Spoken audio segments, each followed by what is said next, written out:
की सेल को बंद करो, बंद करो। नौजवानों को बचाना है, शराब को हटाना है, नौजवानों को बचाना है, शराब को हटाना है, जम्मू कश्मीर को बचाना है, हटाना है, शराब को हटाना है।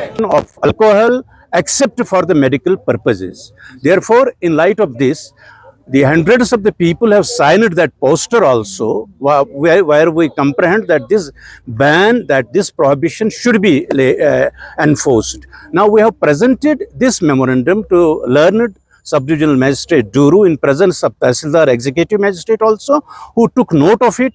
He has gone through the contents of it. I have emphasized and impressed on him that this is in furtherance of Article 47 of the Constitution of India, which is a directive principle and provides that the state is bound to make endeavor at all times to seek the prohibition of narcotic drugs and the intoxicating drug materials and liquids at all times except for medical purposes from human consumption.